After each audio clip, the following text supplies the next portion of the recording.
તો હજુ પણ માવઠું ગુજરાતનો પીછો નહીં છોડે. ગુજરાતના ખેડૂતો માટે સૌથી મોટા સમાચાર. આગાહીકાર અંબાલાલની માવઠા અંગે મોટી આગાહી. અરબ સાગરનું ડિપ્રેશન ગુજરાત તરફ આવશે અને ફરી ગુજરાતમાં માવઠાનો કેર વર્તાશે. આવતીકાલથી ગુજરાતમાં ફરી માવઠાનો માર રહેશે. 30-31 સુધીમાં ઘણા ભાગોમાં ભારે વરસાદ પણ થશે. તો સૌરાષ્ટ્રના ભાગોમાં આવતીકાલથી ભારે વરસાદ. બનાસકાંઠામાં પણ કેટલાક ભાગમાં વરસાદ થશે. 2 નવેમ્બર સુધી દક્ષિણ ગુજરાત માટે ભારે વરસાદની આગાહી છે. દક્ષિણ ગુજરાતના કેટલાક ભાગમાં અતિ ભારે વરસાદ થઈ શકે છે. દક્ષિણમાં કેટલાક ભાગમાં હળવું પૂર આવી શકે છે. 2 નવેમ્બર સુધીમાં કેટલાક ભાગમાં પૂર આવી શકે છે. ભાગોથી ગુજરાતના ભાગો પર અસર કરતા બીજી નવેમ્બર સુધીમાં રાજ્યના ભાગોમાં વરસાદ થવાની શક્યતા રહેશે. કેટલાક ભાગમાં ભારેથી અતિ ભારે વરસાદ થવાની શક્યતા રહેશે.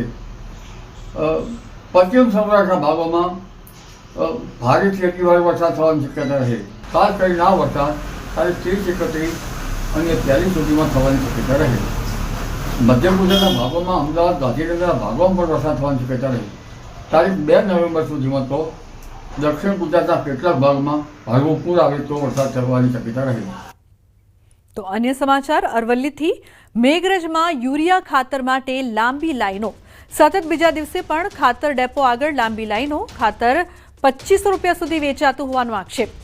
2 દિવસથી ખાતર માટે ખેડૂતો ખાઈ રહ્યા છે ધક્કા. મોટી સંખ્યામાં મહિલાઓ લાઈનોમાં જોવા મળી.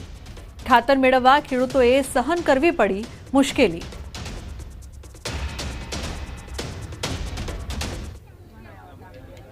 ખાતર કાલે આયા હતા, ખાતર મળ્યું નહીં. 5 વાગ્યા લોકોનું નહીં મળ્યું. પાછા આજે 6 વાગ્યાના એની ઉપાય 6 વાગ્યા અત્યારે ખાતરનું આવે ખરું, પણ 6 જાય એ કોઈ ખબર પડતી નથી. અને આજે ફરીથી ખાતર મળે કે નહીં મળતું એ કોઈ અધિસંગ ખોલ્યું નથી.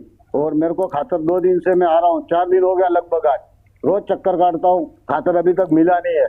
तो मेरे सरकार से निवेदन है कि मेरे को खातर मिले, सबको मिले. मतलब सब पब्लिक, कितनी पब्लिक है, हजारों में पब्लिक है. रोज चक्कर, खाना पीना कुछ नहीं, बेचारे चाय भी ना यहाँ तरस रहे, तो कहाँ से क्या करेगा इन.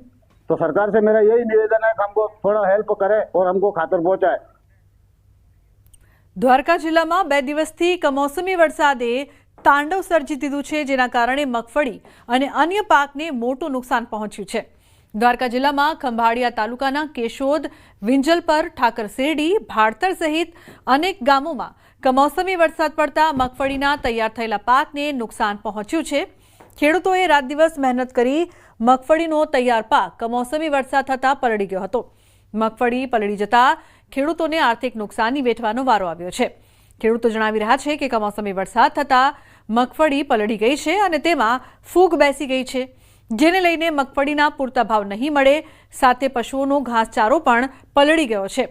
ખેડૂતો ઝડપથી સર્વે થાય અને ઝડપથી સહાય મળે તેવી માંગ કરી રહ્યા છે. પાથરા પડેલા છે, અમુકને ભરિયા બનાવેલા છે, અમુકને હલર હાલતા હતા, અને હવે ઘર પકડી ગયો એટલે કામ બધા બંધ થઈ ગયા. અને હવે ખેડૂતને કાગળ પણ મળતો નથી. કાગળ, તાલપત્રી લેવા જાય તો મળે, થોડોક મળે, અને એને મળે તો એનો ભાવ ડબલનો તબલ દુકાનવાળા કરીને આપે, આપણને આપે. મગફળીનું હાર્વેસ્ટિંગ થતું હતું અને પાથરા પડ્યા છે, ઘણાને ભરિયા પડ્યા છે, અને ઓપનર પણ હાલે છે, પણ બધા કાઢી નથી શક્યા. તો એમાં મોટા પાયે નુકસાન મગફળીમાં થયેલ છે. તો કમોસમી વરસાદને કારણે બધોય પાક સંપૂર્ણ રીતે હાવ નાશ થઈ ગયો. હવે જો આમાં કંઈક સરકાર જો ખેડૂત સામું જોઈ અને કંઈક વળતરનું જો પેકેજ જાહેર કરે તો અમે આમાં કંઈક ખેડૂતને 2 પૈસાનું કંઈક આમાં વળતર મળતું. અમારું હળી ગયું અને પાથરે પીડ્યું એ બગડી ગયું અને ભર બધા એમની ચોટી ગયા હે. એટલે અમારો કાંઈ ઉધાર થાય એમ છે નહીં. સુરતમાં કમોસમી વરસાદના કારણે ખેડૂતોને થયેલા નુકસાન અંગે બેઠકનું આયોજન કરાયું છે. ધારાસભ્ય મુકેશ પટેલની અધ્યક્ષતામાં બેઠક યોજવામાં આવી છે. આ બેઠકમાં અધિકારીઓ અને ખેડૂત અગ્રણીઓ સાથે ચર્ચા કરવામાં આવી છે. ક્યાં કેટલું નુકસાન થયું તે અંગે સર્વે હાથ ધરવામાં આવશે અને આ સર્વેની કામગીરી વખતે ખેતી વિભાગના અધિકારીની સાથે સરકારના પ્રતિનિધિ અને ખેડૂત આગેવાન હાજર રહેશે. આ બેઠકમાં ખેડૂત અગ્રણીઓ, વિવિધ મંડળીના પ્રમુખો સહિત શુગર ફેક્ટરીમાં અગ્રણીઓ ઉપસ્થિત રહ્યા. ખેડૂતો આગેવાનો સાથે આજે એક ચર્ચા રાખી છે, કેવી રીતના સમીક્ષા થાય, વોલ્ટર કેવી રીતના આપી શકાય, એનું જે સર્વે છે કઈ રીતના કરવો.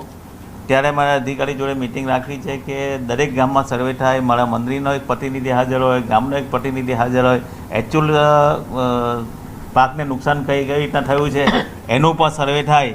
એના માટે આજે એક બેઠક